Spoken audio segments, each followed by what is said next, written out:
जहाँ से रिकॉर्डिंग हो रही है यहीं से सेकंड वाले को, और फिर से इसी से स्टार्ट भी कर देंगे। ठीक है, स्टॉप करके फिर इसी से स्टार्ट करेंगे। Okay.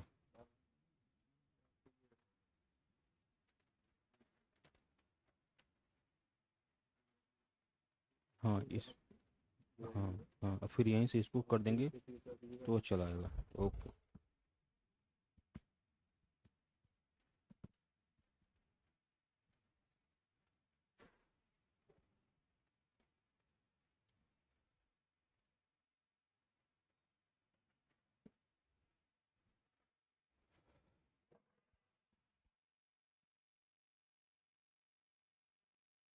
First of all we discuss about disaster.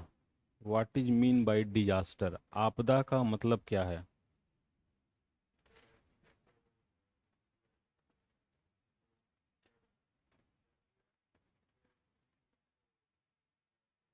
Affect होता है, life threatened by calamities. Exactly. आपदा का मतलब ये होता है कि हमारे जीवन को जो थ्रेट करता हो, ठीक है, चाहे वो कोई भी इवेंट हो, नेचुरली हो या एंथ्रोपोजेनिक हो। एंथ्रोपोजेनिक का मतलब जनरेटेड बाय ह्यूमन। क्लियर है? तो आपदा से हम लोग क्या फील करते हैं जब हमारे सामने आता है डिजास्टर वर्ड आता है, तो क्या फील करते हैं हम लोग? फर्स्ट टाइम जब हमारे सामने डिजास्टर वर्ड को कहीं भी किसी तरह से अगर हम पढ़ते हैं तो, या सुनते हैं तो, या फील करते हैं, तो हमारा फर्स्ट रिएक्शन क्या होता है डिजास्टर को लेके? What is mean by disaster and what we will feel? Something goes wrong. Exactly. ठीक है। तो सबसे पहले हमारा रिएक्शन होता है टू सेव अस, अपने आप को बचाना है इससे, आपदा से। ठीक है, जो यूपीएससी हम लोग का है, यूपीएससी और यूपीपीएससी, जो उत्तर प्रदेश पीसीएस दे रहे हैं वो, और या जो संघ लोक सेवा आयोग दे रहे हैं, सिलेबस में थर्ड पेपर में ये हमारा सिलेबस का पार्ट है। मेंस में, प्रीलिम्स में ये हमारे पार्टिसिपेट नहीं करता है। ठीक है। तो जो हम लोग का सिलेबस है डिजास्टर मैनेजमेंट का,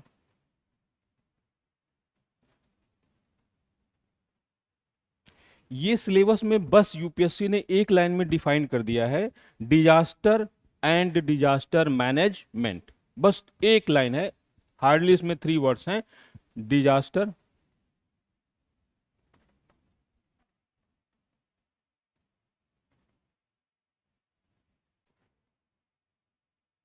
मैनेजमेंट। अब इस वर्ड को लेके क्या सोचते हैं, क्या करते हैं? ये वर्ड तो बहुत कुछ डिफाइन नहीं कर रहा है, बस इसका मतलब है डिजास्टर एंड डिजास्टर मैनेजमेंट।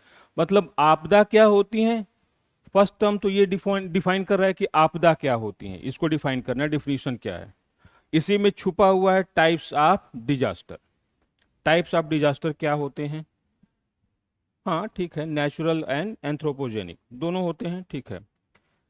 कुछ होते हैं जो इंडोजेनेटिक फोर्सेस से निकलते हैं, या अर्थ के जो दो फोर्सेस हैं, endogenetic forces and exogenetic forces.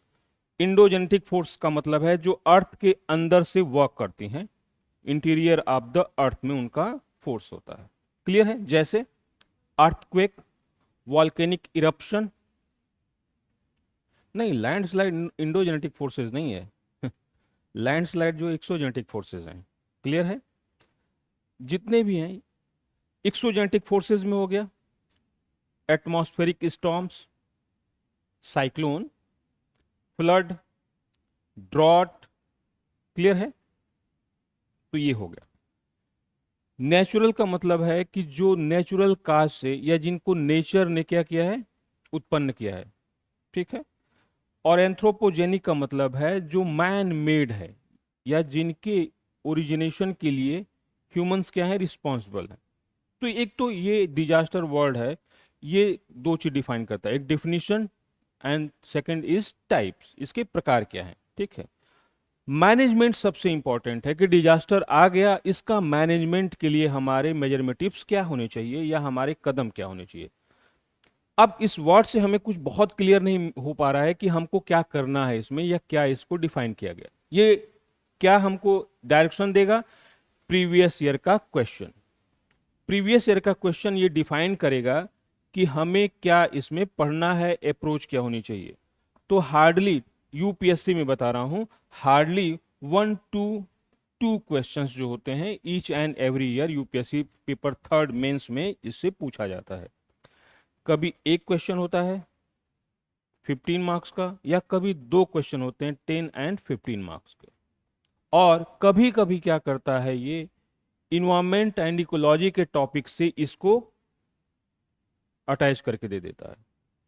Clear है? तो इससे हमें कम से कम 15 मार्क्स और अधिक से अधिक 25 मार्क्स के क्वेश्चन मिलते हैं। और यूपीएससी में ये सबसे अंडररेटेड टॉपिक है। अंडररेटेड टॉपिक इसलिए है कि हम लोग इसको सोचते हैं कि 2 दिन में तैयार कर लेंगे, और काफी ये हमको लगता है फेमिलियर है। जैसे कुछ टॉपिक होते हैं जो अनफेमिलियर फील कराते हैं, जैसे अगर आर्ट बैकग्राउंड का स्टूडेंट है तो उसको साइंस एंड साइंस टेक्नोलॉजी क्या फील कराता है कि तुम्हारे साथ हमको बहुत ज़्यादा अटैचमेंट फील नहीं होता है। और अगर वो मैथमेटिक्स बैकग्राउंड का है या साइंस बैकग्राउंड का है तो हिस्ट्री उसके लिए अनफेमिलियर फील कराती है कि मैं तुम्हारे साथ का नहीं हूं। तो ये जो सब्जेक्ट्स हैं, जो मेन सब्जेक्ट्स हैं, उन पे हमारा सबसे ज़्यादा फोकस होता है। और ये डिजास्टर मैनेजमेंट है, इंटरनल सिक्योरिटीज है, एग्रीकल्चर है, थर्ड पेपर की बात कर रहा हूं मैं, उसमें सबसे ज्यादा ये अंडररेटेड, मतलब इसको बोल सकते हैं अंडरडॉग है ये। इसको हम लोग ध्यान ही नहीं देते कि इसको पढ़ना भी है। बट आप यूपीएससी के आप देखोगे on an average, third paper में देखोगे तो ऑन एन एवरेज अगर 100 लोग के मार्क्स का इवैल्यूएशन करोगे तो बहुत रेयर कोई होगा 1-2% जो इससे 50% से एबव मार्क्स लिया हो। Otherwise less than 100 marks out of 250 marks, मतलब 250 में से 100 नंबर भी पाना सबके लिए क्या होता है? कठिन होता है। उसका रीजन यही है कि जब भी क्वेश्चन थर्ड पेपर का करना है, हमें उसमें सबसे ज्यादा फोकस करना है government policies and current issues, और उस पर हम लोग फोकस ही नहीं करते। जो 2 सब्जेक्ट्स होते हैं, 2 पेपर होते हैं, फर्स्ट एंड सेकेंड, इसमें आप ट्रेडिशनली इसको डील करते हो तो उसमें मार्क्स मिलेंगे। लेकिन थर्ड पेपर को आप ट्रेडिशनली डील करोगे तो इसमें मार्क्स आपको नहीं मिलेंगे।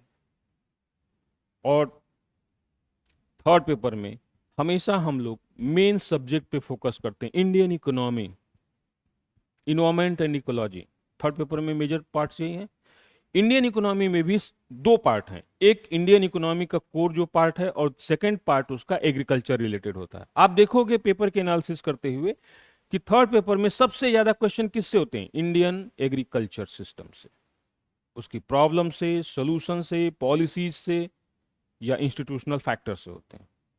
तो हम लोग को थोड़ा सा अपना अप्रोच जो होता है वो चेंज करने की जरूरत है कि जो जितने भी फ्रिंज सब्जेक्ट्स हैं, फ्रिंज सब्जेक्ट्स कौन से हैं? जो हमारे माइंड में अपना क्या बोलते हैं, जो कॉन्सेप्ट है वो क्लियर नहीं कर पाते हैं। जैसे फर्स्ट पेपर में सोसाइटी हो गया, सेकंड पेपर में गवर्नेंस हो गया and social justice, third paper में जो आपका हो गया disaster management, internal security, agriculture, जिनको हम लोग सबसे लास्ट में सोचते हैं कि इनको पढ़ना भी है। तो उन अगर फ्रिंज सब्जेक्ट्स को आप लोग, क्योंकि देखो जो मेन सब्जेक्ट है ना वो सबके तैयार रहते हैं। जो प्रीलिम्स क्वालिफाई किया है वो मेन सब्जेक्ट पे पढ़ा है भाई, उसने हिस्ट्री भी पढ़ी हुई है, उसने पॉलिटी भी पढ़ी, उसने कॉन्स्टिट्यूशन भी बहुत अच्छे से पढ़ा हुआ है, उसने ज्योग्राफी भी बहुत अच्छे से पढ़ा हुआ है, उसने इन्वायरमेंट इकोलॉजी भी बहुत अच्छे से पढ़ा हुआ है। उसको दिक्कत सबसे ज्यादा कहां पे होगी? अगर मेंस में भी उसको क्वेश्चन डील करना होगा, 3 सब्जेक्ट्स के जो भी क्वेश्चंस होंगे ना वो बहुत अच्छे से डील करेगा। बट जो फ्रिंज सब्जेक्ट्स हैं, society, social justice, governance, disaster management, इसमें उसको प्रॉब्लम होनी है, क्योंकि प्रीलिम्स के पॉइंट ऑफ व्यू से उसने इसको पढ़ा नहीं है, उसके पास फैक्ट ही नहीं है, कॉन्सेप्ट ही नहीं है इसका, तो क्वेश्चन का डील करेगा। वो जनरल पॉइंट ऑफ व्यू से उसने क्वेश्चन को डील किया, तो मार्क्स भी तो ऐसा ही मिलेगा। तो सबसे पहले हमें अपने कोर एरिया को डिफाइन करना है कि हमें उन सब्जेक्ट्स पे सबसे ज्यादा फोकस करना है जिन सब्जेक्ट्स को ज्यादातर लोग फोकस्ड नहीं, जिनको लोग अवॉइड करके चलते हैं या सोचते हैं लास्ट मोमेंट में इसको कर लूंगा क्योंकि बहुत इजी है। इजी नहीं है ये। और ये चीज जान लो, यूपीएससी को क्वेश्चन को देखने के बाद, जो सब्जेक्ट आपको सबसे ज्यादा इजी लग रहा है वो सब्जेक्ट सबसे ज्यादा कॉम्प्लिकेटेड होता है। जैसे मान लो फॉर एग्जांपल कोई क्वेश्चन ओपन है तो उसको कभी डील मत करो। अगर ऑप्शन मिलता है, जीएस में तो कोई ऑप्शन है नहीं आपके, लेकिन मैं बता रहा हूं कि कोई सब टॉपिक अगर ओपन है, जैसे what is main feature of democracy, ये पूरा ओपन है, ऐसे में भी इस टाइप के क्वेश्चन मिलते हैं ना आपको, तो आपको कभी डील मत करो, क्योंकि इसमें जितना डील करोगे ना, इसके इतने डायमेंशन है कि कोई ना कोई डायमेंशन छूटेगा ही छूटेगा, कंप्लीट हो ही नहीं सकता। तो आप हमेशा ध्यान रखो कि डिजास्टर मैनेजमेंट के क्वेश्चन डील करते समय दो अप्रोच होनी चाहिए। एक, कॉन्सेप्ट क्लियरिटी, ये डिजास्टर क्या है, क्यों ये उत्पन्न हुआ है, केस स्टडी के साथ डील करना है, अगर केस स्टडी नहीं भी पूछा है तो भी डील करना है। फॉर एग्जाम्पल मैं 2024, अभी 25 का मेंस नहीं हुआ है, तो लास्ट ईयर के एक क्वेश्चन को, डिजास्टर मैनेजमेंट के क्वेश्चन को यहाँ पे थोड़ा सा डील करेंगे कि इस क्वेश्चन के कितने पार्ट होते हैं। जब हम स्ट्रक्चर फॉर्मेट करेंगे अपना कि क्वेश्चन को कैसे डील करना है, तो उस स्ट्रक्चर के फर्स्ट पार्ट में हमारा क्या अप्रोच होना चाहिए, सेकेंड पार्ट में क्या अप्रोच होगा, और अगर क्वेश्चन में थर्ड पार्ट है तो उस थर्ड पार्ट में हमारा अप्रोच क्या होना चाहिए। क्योंकि ये क्या है, कंप्लीटली मेंस का सब्जेक्ट है, प्रीलिम्स में से कुछ लेना देना नहीं है। ठीक है, तो सबसे पहले तो यही होना चाहिए कि हमारा अपना अप्रोच क्लियर होना चाहिए कि हमें इस सब्जेक्ट्स में किस अप्रोच को। अब हम लोग क्या करते हैं ना कि एक जनरल पॉइंट ऑफ व्यू लेकर चलते हैं कि सारे सब्जेक्ट को एक ही अप्रोच से डील करना है हमको। इंडियन इकोनॉमी के क्वेश्चन को डील करना है तो उसका अलग अप्रोच होना चाहिए। अलग अप्रोच का मतलब है कि कोई भी बात आप कर रहे हो तो उसके उस बात को प्रूव करने के लिए, उसको जस्टिफाई करने के लिए आपके पास कुछ डेटा होने चाहिए, कुछ ट्रेंड होने चाहिए। आप उसके बिहाफ पे उसको प्रूव करोगे कि हाँ ये क्वेश्चन हमारा जो मैं बोल रहा हूँ, लिख रहा हूँ, इसको जस्टिफाई कर पा रहा हूँ कि नहीं कर पा रहा हूँ। और हम लोग को लगता है ना कि मैं जो लिख रहा हूँ इसको एग्जामिनर समझ लेगा। अरे वो क्यों समझेगा, वो इसलिए बैठा है कि तुम समझाओ। वो इस अप्रोच के साथ बैठा है कि तुम डीएम बन गए और तुम्हारी पोस्टिंग एक बहुत बैकवर्ड डिस्ट्रिक्ट में कर दी गई, तुमको इंग्लिश मीडियम के हो, तुम बहुत शहर में पढ़े हुए हो, वहां के लोग इंग्लिश नहीं जानते हैं, वहां के लोग पॉलिसी के बारे में नहीं जानते हैं, वहां के लोग टफ टर्म्स के बारे में नहीं जानते हैं, तुमको पॉलिसी समझाना है उनको। वही एग्जामिनर अप्रोच से बैठा है कि मैं कुछ नहीं जानता हूँ। अरे जितनी मेरी एज है उतना दिन से तो एग्जाम कॉपियां चेक कर रहा है, इवेल्युएशन कर रहा है, उसको तो सब पता है भाई। लेकिन वो बैठा है कि मुझे कुछ नहीं पता है, तुम समझाओ हमें। और वो लेमैन बैठ बन के बैठा है कि तुम समझाओ हमको अच्छे से। तो ये अप्रोच हमारी होनी चाहिए कि हमको कुछ भी क्लू नहीं छोड़ना है, अगर क्लू देते हैं तो उसको जस्टिफाई करना है या क्लियरिफाई करना है कि हाँ ये चीज हमने ये लिखा है तो इसका मतलब ये हो गया। क्लियर है, अप्रोच क्लियर होनी चाहिए हम लोग की। ठीक है, चलो फर्स्ट टाइम एक, जो इंग्लिश मीडियम के लोग हैं इसमें, हिंदी मीडियम के भी लोग हैं, इंग्लिश मीडियम के भी लोग हैं, तो इंग्लिश मीडियम वालों को अब शर्म आएगी तो तुम लोग शर्माने के लिए तैयार हो जाओ, या तो इंग्लिश छोड़ दो या शर्माने के लिए तैयार हो जाओ। तैयार हो शर्माने के लिए तुम लोग, तैयार हो? अरे हमारे होम मिनिस्टर ने कहा है भाई, हाँ, कि इंग्लिश वालों को शर्म आएगी, तो तुम लोग शर्माने के लिए तैयार हो? नहीं लेते हो? अरे वो पॉलिटिकल पर्सन नहीं है, वो तुम्हारे इंटरनल अफेयर मिनिस्टर है भाई, ऐसे नहीं बोलो। पॉलिटिकल पर्सन अगर वो रूलिंग पार्टी के मेंबर नहीं होते तो बालते के पॉलिटिकल, वो एक क्या है। और जानते हो जो भाषा है वो किसके अंडर में आती है, वो होम मिनिस्ट्री के अंडर में आती है। तो वो ऐसे नहीं बोलो कि गैर जिम्मेदार पर्सन है, पॉलिटिकल पर्सन है। वो पॉलिटिकल पर्सन नहीं है, वो एग्जीक्यूटिव के पर्सन है। मैं ऐसे मजाक में बोला हूं। तुम लोग इतना सीरियस मत हो जाना, क्योंकि देखो कभी कभी कुछ चीजें जो होती है ना, उनका जो कहने का जो सेंस होता है वो अलग होता है। मैं इस क्वेश्चन को इसलिए छेड़ा हूं आपके सामने कि अगर आपके सामने इसी क्वेश्चन पे कोई डिबेट करना चाहे तो आप क्या लॉजिक दोगे उसको। चलो इसको क्वेश्चन को थोड़ा सा, इसको ओरिएंटेशन क्लास के बात करते हैं। चलिए 2024 का एक क्वेश्चन है। इस क्वेश्चन में पूछा गया है, जो 2024 का जो डिजास्टर मैनेजमेंट का क्वेश्चन है, फ्लडिंग इन अर्बन एरियाज, फ्लडिंग इन अर्बन एरियाज, आप चाहो तो लिख भी सकते हो इसको, flooding in urban areas an emerging climate induced disaster. Flooding in urban areas is an emerging climate induced disaster. शहरी क्षेत्रों में बाढ़ एक शहरी क्षेत्रों में बाढ़ एक उभरती हुई शहरी क्षेत्रों में बाढ़ एक उभरती हुई जलवायु प्रेरित आपदा है। क्लियर है? क्लियर है? अब देखो, हमारे इंडिया में ये क्वेश्चन का फर्स्ट पार्ट है जो 2024 में बिल्कुल रिसेंट में पूछा गया। अभी सेकंड पार्ट पे आते हैं हम लोग। अब देखो, हमारे यहाँ इंडिया में ये न्यू कॉन्सेप्ट है अर्बन फ्लड। अर्बन फ्लड जो ट्रेडिशनल फ्लड है उससे क्या है, अलग है। क्योंकि अर्बन फ्लड जो वर्ड है ये इंडिया के लिए नया है कि हमारे यहां शहरों में भी बाढ़ आता है। क्लियर है? तो सबसे पहले इसका अप्रोच होना चाहिए कि अर्बन फ्लड को डिफाइन करना है कि अर्बन फ्लड का मतलब क्या है, कि जो हमारी अर्बन एरियाज हैं इनमें फ्लड का क्या रीजंस हैं। और इसी क्वेश्चन में ये है कि ये अर्बन फ्लड किससे प्रेरित है, क्लाइमेट चेंज से। तो एक क्वेश्चन को जो लिखने का क्राइटेरिया, डेफिनेटली ये 15 वर्ड्स का क्वेश्चन, 250 वर्ड्स का क्वेश्चन है, 15 मार्क्स का है। तो इसमें आपको थोड़ा स्कोप मिलेगा। तो इस वर्ड में आपको दो चीज डिफाइन करना है इस लाइन में, इस क्वेश्चन में, फर्स्ट पार्ट में। पहला तो है कि अर्बन फ्लड क्या होता है। दूसरा है कि इस अर्बन फ्लड का रीजन क्लाइमेट चेंज कैसे है, उसको कोरिलेट करना है। तो आप बताओ, इसके इंट्रोडक्शन में आप क्या दोगे, इस क्वेश्चन के इंट्रोडक्शन में आप क्या लिखोगे?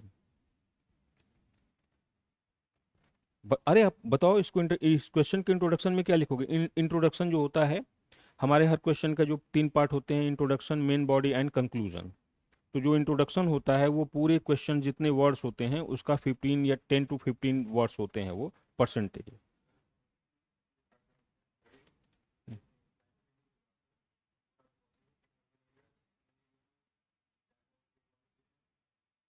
Lack of forestation.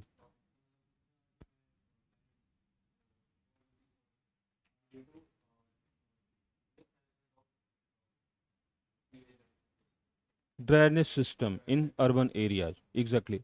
And you?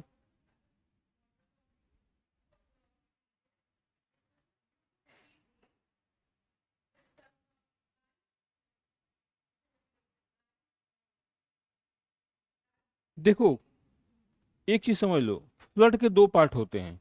एक फ्लड का पार्ट होता है कि हैवी रेन हो सकता है, ठीक है। इसका सबसे अर्बन एरिया में जो फ्लड आते हैं इनका सबसे बड़ा रीजन होता है drainage system, damage, inefficient of drainage system. ठीक है, प्रेसिपिटेशन होता है तो ऐसा तो अचानक है नहीं कि यहाँ पे बारिश अचानक 100 मिलीमीटर हो रही थी तो 1000 मिलीमीटर ऑन द स्पॉट हो गई, रेयरली होता है। लेकिन मेन कॉज क्या है कि हमने जो अपने यहाँ इंफ्रास्ट्रक्चर डेवलप किया हुआ है ड्रेनेज सिस्टम का, या जो ड्रेन डेवलप किया हुआ है वो फुलफिल नहीं कर पा रहा है, वो सफिशियंट नहीं है। ठीक है, और इसमें देना है कि जो जितने भी फ्लड आ रहे हैं वो उनका रीजन क्लाइमेट चेंज से क्या है। क्लाइमेट चेंज से इसलिए है कि जो प्रेसिपिटेशन पैटर्न है वो चेंज हो रहा है। क्लियर है? थोड़े से आप जाओगे 20 ईयर्स में ही, आप इसके पहले बहुत रेयर सुना जाता था, but with in 20 year Rajasthan में आप हर साल न्यूज सुनते हो कि राजस्थान का ये जिला फ्लड से प्रभावित है या फ्लड प्रोन एरिया में राजस्थान का, जो कि नई बात है। तो उसका रीजन अलग है, राजस्थान में क्यों बार बार बाढ़ आ रही है उसका रीजन अलग है। ठीक है, सेकंड पार्ट लिख लीजिए इस क्वेश्चन का। Discuss the cause of this disaster. इस आपदा के कारणों की चर्चा कीजिए। डिस्कस द कॉजेज, कॉज या कॉजेज ऑफ डिजास्टर। ठीक है, causes. Mention the features of two such major flood in the last 2 decades in India. Mention the features of two such major floods. Mention the features of two such major floods in the last 2 decades in India. In India, हाँ, सच major floods in the last 2 decades in India, Bharat में आई ऐसी 2 प्रमुख बाढ़ों की विशेषताओं का उल्लेख कीजिए। पिछले 2 दशक में, पिछले 2 दशक में, पिछले 2 दशक में भारत में आई ऐसी 2 प्रमुख आपदाओं की विशेषताओं का उल्लेख कीजिए।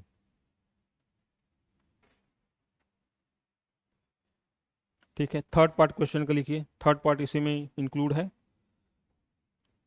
Describe the policies and frameworks, describe the policies and frameworks in India, describe the policies and frameworks in India that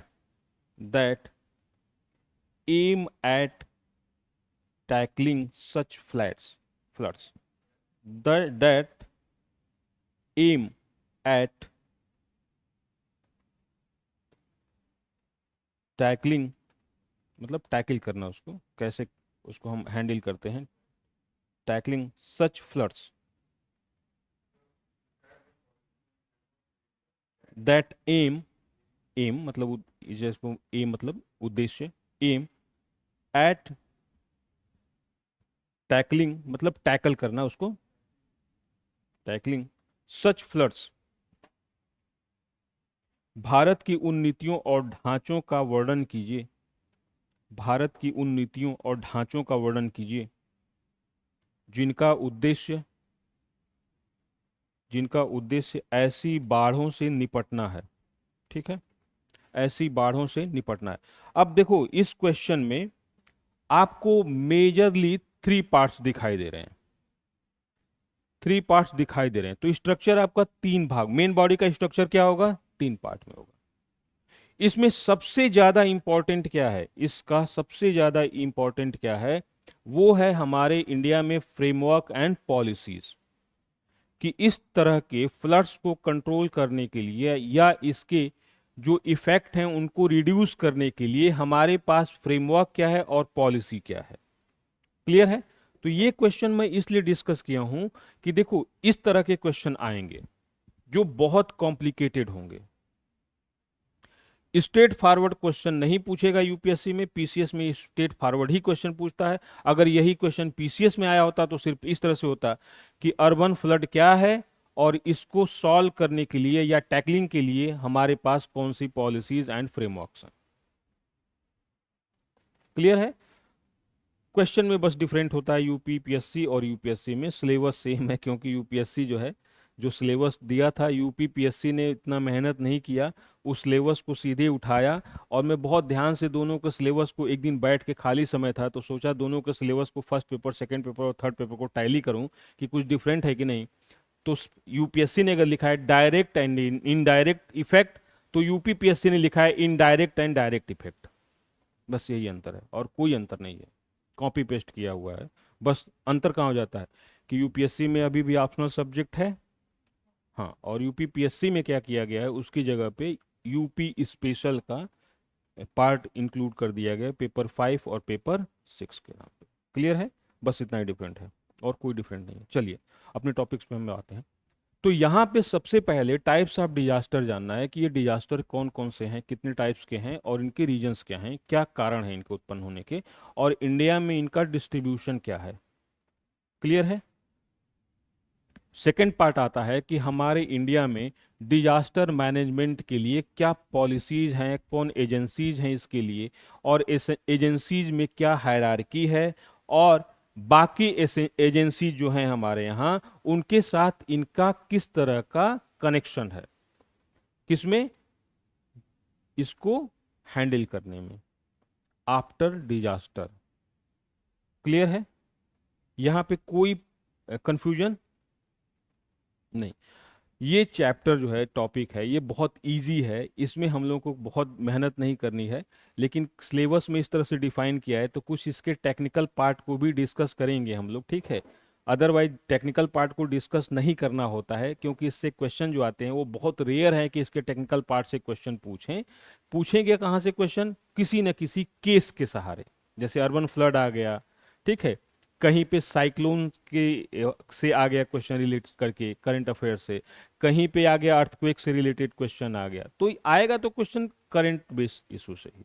लेकिन सिलेबस इतना कमीशन ने शॉर्ट में दिया है कि इस सिलेबस के जब तक टेक्निकल पार्ट को हम लोग डिस्कस नहीं करेंगे तब तक हम लोग को लगेगा कि हमने कुछ पढ़ाई ही नहीं की है। तो मेरी भी मजबूरी है कि आपको कुछ न कुछ इसके टेक्निकल पार्ट को मैं बताते चलूंगा, या जो टेक्निकल एस्पेक्ट्स हैं इसके उसको मैं आपको डिस्कस करूंगा, ठीक है। अदरवाइज उससे रिलेटेड क्वेश्चन कभी नहीं आते हैं, उस पर हमको फोकस्ड भी बहुत नहीं रहना है, लेकिन हमारे सिलेबस का पार्ट है तो पढ़ना जरूरी है। अगर इससे क्वेश्चन आएगा वो हमेशा क्वेश्चन किसी न किसी डिजास्टर से रिलेटेड ही क्वेश्चन आएगा। क्लियर है? तो आज के बाद आप लोगों की जो सबसे पहली अप्रोच होनी चाहिए वो यही होनी चाहिए कि जो फ्रिंज सब्जेक्ट हैं उनकी प्रिपरेशन सबसे पहले कर लेनी है, क्योंकि मार्क्स तो वही देगा। जैसे फर्स्ट पेपर में जो होता है वो दो बहुत जो होते हैं ना कि एकदम जाइंट सब्जेक्ट्स हैं जिनको बोलते हैं हम लोग जंबो सब्जेक्ट, उसमें ज्योग्राफी है और हिस्ट्री है।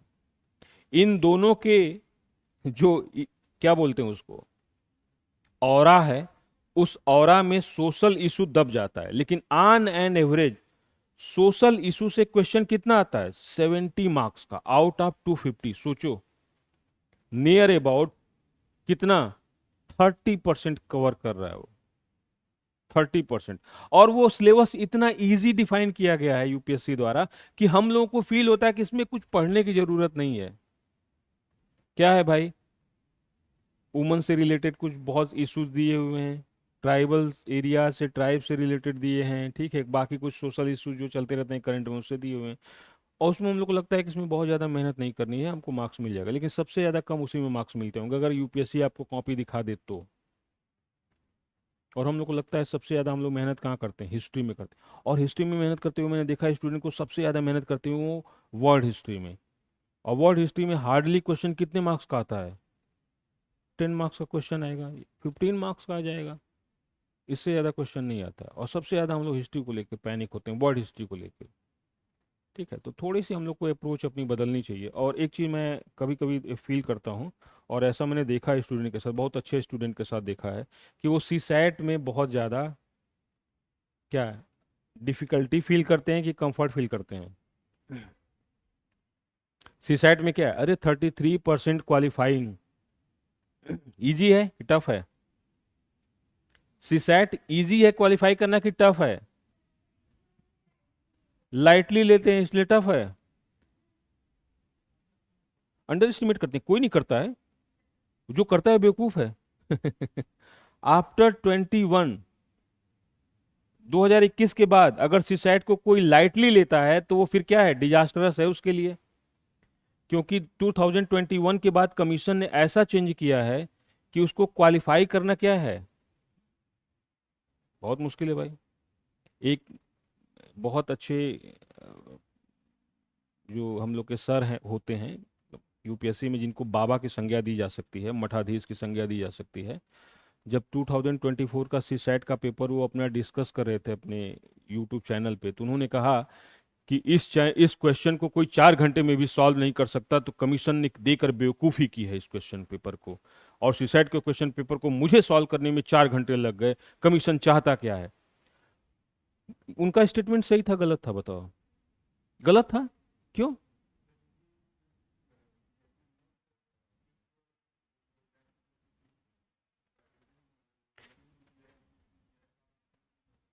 तीन पार्ट में होता है।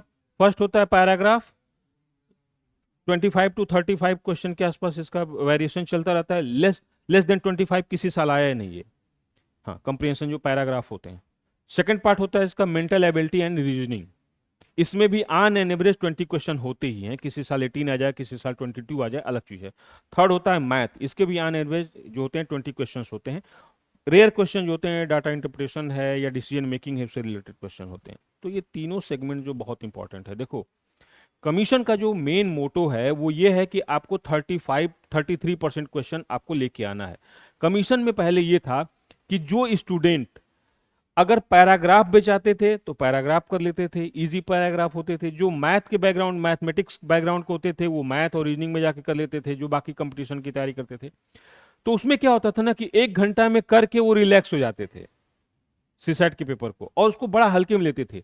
कमीशन चाहता है कि तुम 2 घंटे तक स्ट्रगल करो। क्यों? वो तुम्हारी स्टेमिना को बिल्कुल टेस्ट करना चाहता है सेकंड पेपर में भी, कि तुम यहां पे रिलैक्सेशन ना लो। तुम 2 घंटे की क्लास में क्या करना है तुम्हें, 2 घंटे की एग्जाम में पूरा 2 घंटे तुमको इंगेज रहना है और एकदम सीरियसली आपको करना है, उसमें आपको कोई रिलैक्सेशन ना मिले। कमीशन चाहता है ये, इसीलिए उसने सीसैट को इतना टफ बनाया है। अब इसमें बेवकूफी उसकी है जो इसमें 80 क्वेश्चन को टारगेट करके क्वेश्चन को चल रहा है। आपको 33% मार्क्स लेना है तो आप 40 क्वेश्चन को टारगेट करो ना। जो ये बोल रहा है कि 4 घंटे में ये क्वेश्चन पेपर हल करना कर पाएगा कोई, वो बेवकूफी वाली बात कर रहा है। कमीशन ये थोड़ी कर रहा है कि तुमको 80 क्वेश्चन को हल करना है, कि तुम 4 घंटे चाहिए। वो क्या बोल रहा है, 2 घंटे में हल करो, 33% क्वेश्चन सॉल्व कर लो और जाओ तुम। अगर मैं 80 क्वेश्चन को टारगेट करके क्वेश्चन पेपर में बैठा हूं तो मैं खुद ही डाइवर्ट हो चुका हूं। और कमीशन चाहता है कि इस तरह के नॉन सीरियस कैंडिडेट हैं वो पहले ही क्या हो जाएं, बाहर हो जाएं, क्योंकि ये सिस्टम में अगर डीएमएसपी बन जाएंगे तो ये वेस्ट ऑफ रिसोर्सेज करेंगे, ये फोकस्ड नहीं होंगे। तो पहले ही हमें अप्रोच अपना लेनी है कि हमको 80 क्वेश्चन को टारगेट नहीं करना है।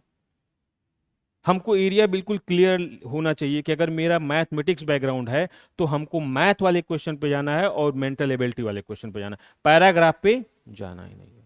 और अगर हमारा बैकग्राउंड मैथ का नहीं है तो हमको मैथ वाले क्वेश्चन पे जाना ही नहीं है, क्योंकि तुक्केबाजी में हम फंसेंगे।